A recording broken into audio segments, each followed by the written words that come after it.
The holidays are a time when we typically splurge to the detriment of our pocketbooks and our health.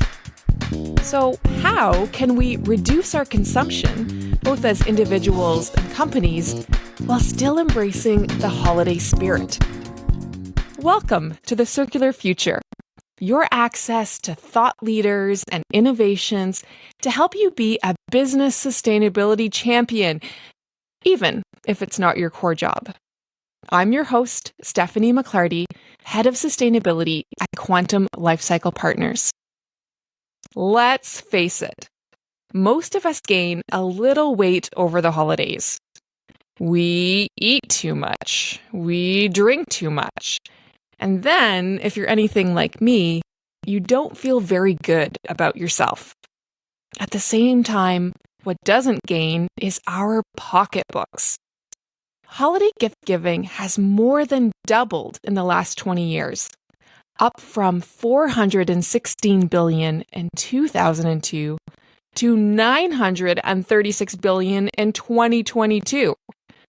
Which country tops the list of spending the most during the holidays? Canada.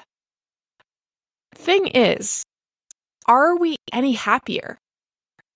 No. Is the environment any better? Definitely not. So let's look at ways that individuals and companies alike can reduce holiday consumption while boosting happiness, well-being, and stewardship for the planet. Consumption during the holiday period usually comes in two forms: gift giving and food and drink. Both of these consume our financial resources too. For gift giving, we often buy stuff. It gets packaged in a bunch of pretty, yet often unrecyclable paper. Once unwrapped, the gift often gets used a few times, then thrown in a drawer and forgotten all about, or discarded altogether. Think back to the gifts from last year. How many are you still using? And then there is the whole binge fest of food and drink. We go to holiday parties. We have those annual celebratory lunches with clients. We enjoy lots of starchy food and salt and alcohol. Wow, a great combination for the body, isn't it? It would be one thing if we did all this and it led us to more happiness. While many of us do experience more joy over the holidays, more than half of us don't. 52% of Canadians report feelings of stress, anxiety, depression, and isolation during the festive period. Is it possible to have a wellness-friendly holiday, good for us physically and mentally, good for our businesses, and good for the planet? The answer is yes. Let's look towards key principles of the circular economy for answers. What would a circular approach to the holidays look like? There are 3 principles to the circular economy according to the renowned Ellen MacArthur Foundation. We dive into detail on these principles in episode 15. The first principle is eliminating physical waste before it begins. We design out waste from a product and systems approach. So, how do you do that? Here are questions to ask yourself about holiday gift giving. Do I need to give a gift at all, or are there other ways to show my appreciation? A handwritten note showing gratitude or a phone call can go a long way. Do I need to give a physical gift, or is there an experience I can get them? Perhaps you can even do the thing together. For companies, it could be taking your clients out for lunch. More on that later. What do they want that they will actually use? On a company level, Quantum used to give gift baskets to employees at Christmas time. After feedback from employees, the company shifted a year ago to giving grocery gift cards instead. Buy what they need and want. Research shows that people are more appreciative of gifts they ask for than ones they don't. Next, ask yourself, can I focus on one or a few gifts rather than going overboard on the number? For kids, I love the want, need, wear, read framework. Get one thing they want, one thing they need, one thing to wear, and one thing to read.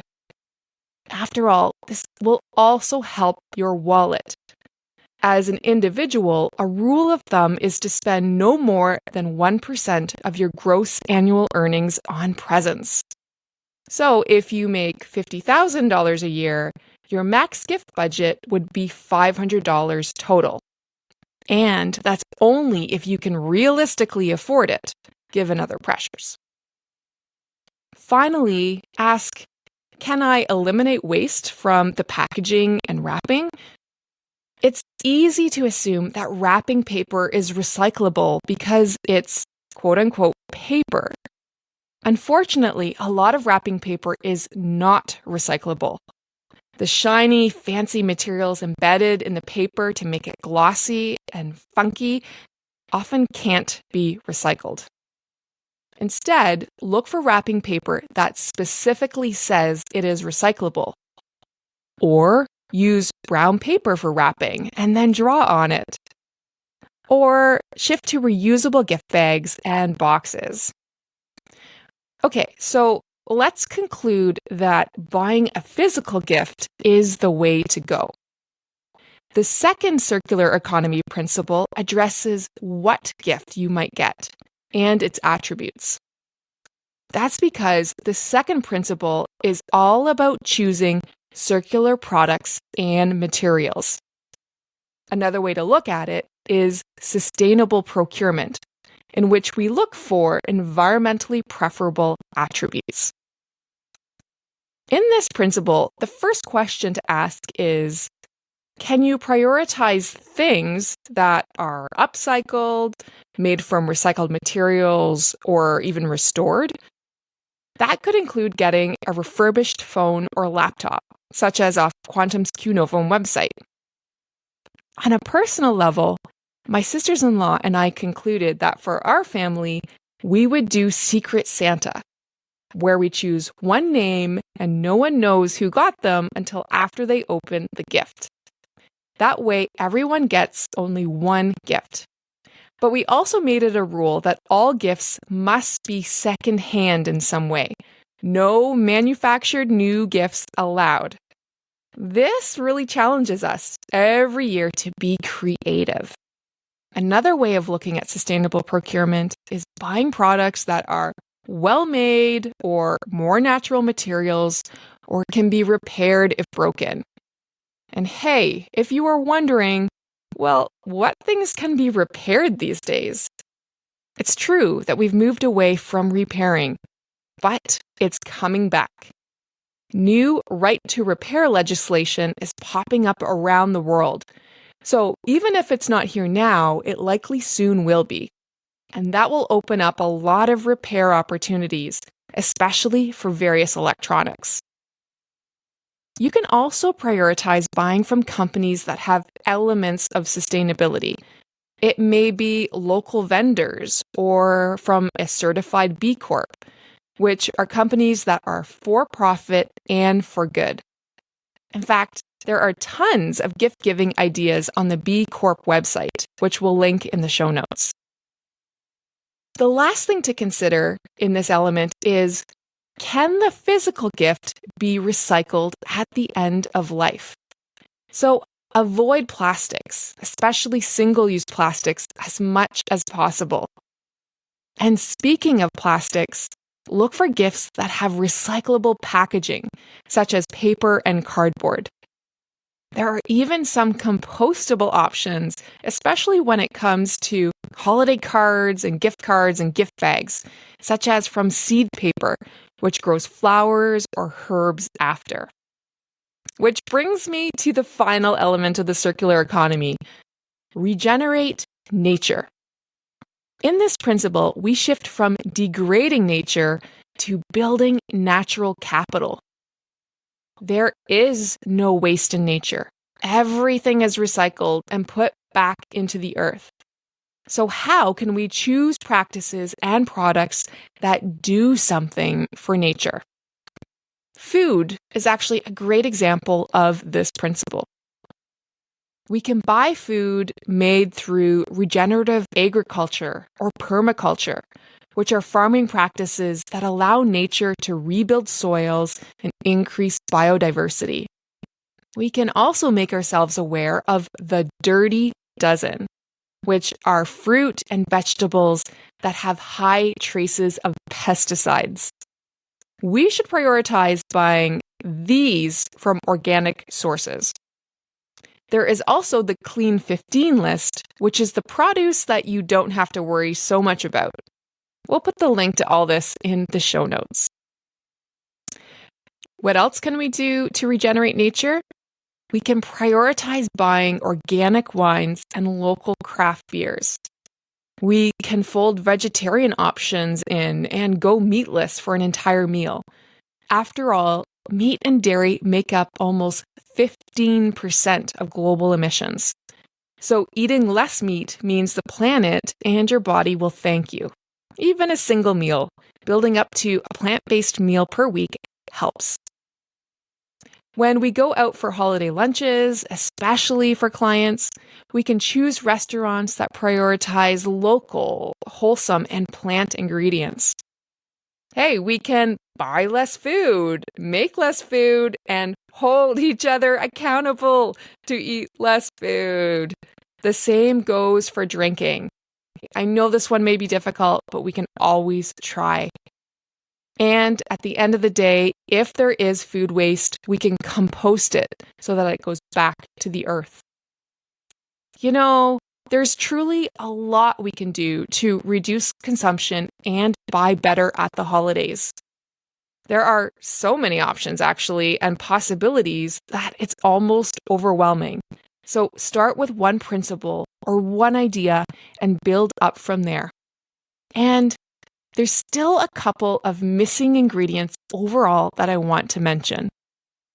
One that will really help in reducing consumption is to act mindfully.